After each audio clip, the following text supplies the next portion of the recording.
Hey folks, good day. Guess what we are talking about today? So I have to position this hopefully so that you can see it. I'm a one-person production this morning and trying to operate the video camera as well.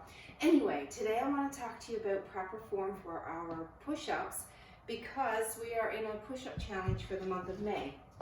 So I'm going to take a picture of this these instructions for you, post in our group, but also I just want to demonstrate for them for you today as well. So to do that, I just move that aside, and there are different options that we have for doing push-ups, so I want you to pick the option that works best for you. You know your body, you know where your start point is, and where you're going to see results best. I'm going to start with the traditional format for the push-up from the floor, but then I'm going to show you the different options as well. There are 4 key points that we need to remember. First of all, I want to go over our hands positioning, and this is going to be very similar no matter what form of the push-up you are doing. Usually you start with the positioning of the hands directly underneath your shoulders, and then just slightly slide them out a little further. So they're underneath, but maybe just out a little. Then the positioning of the hand is going to turn slightly inwards. So then you have your hands slightly turned inwards. Notice then that your elbow is slightly pointed out. So that's the positioning that you want to start with. Your feet are going to be hip distance apart. So when you're on the floor, think about the front of your hip bones right here. When I say hip distance, that's the point reference that I'm referring to. Not the outside, the inside right here. And so you see, if you look at my feet now, they are in hip distance apart. So from the floor, they will be like that. And then you're going to put all your weight equally distributed on your toes. Next, we have the body. The positioning of the body is very important when you do a push-up. You want the whole body to be in plank position, so it's going to be straight. So plank is this. Have you ever wondered why it's called a plank? This just hit me even this morning. A piece of board is often called a plank, and when you're looking for woodworking projects and you want a straight piece of board, you don't want it warped, sinking in the middle, or hove on the top. So we're in plank position, which means we're straight from our head to our toes. It can be a little bit of an incline straight, but it's still straight. And lastly, when we are lowering our body, it's important to lower the whole body at the same time.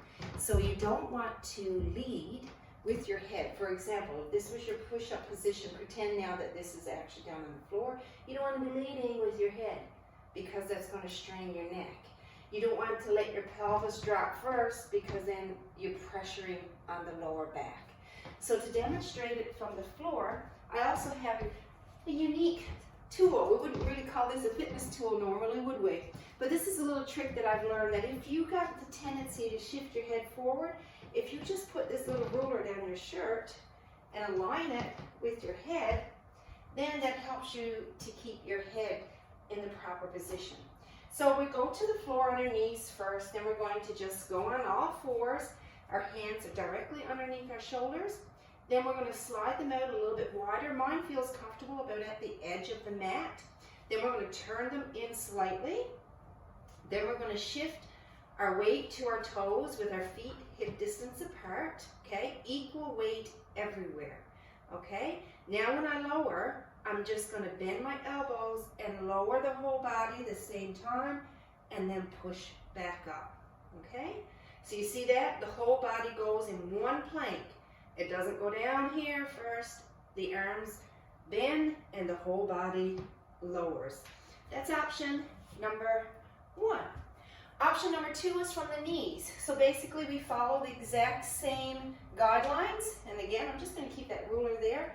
So again, I find the positioning of my hands underneath my shoulders. Let them go a little wider. Then tip, or let them point inwards a little. And then we're going to stay on our knees.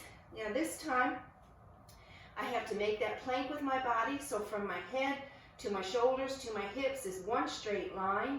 And then I'm going to lower my body and push it back up. Okay? And that's the knee version. And we have another popular version, which is the wall version. And with the wall version, you're going to do the same positioning, okay? You are going to have your hands directly underneath your shoulders, and you go to the wall. And I'm thinking that maybe I should position my camera.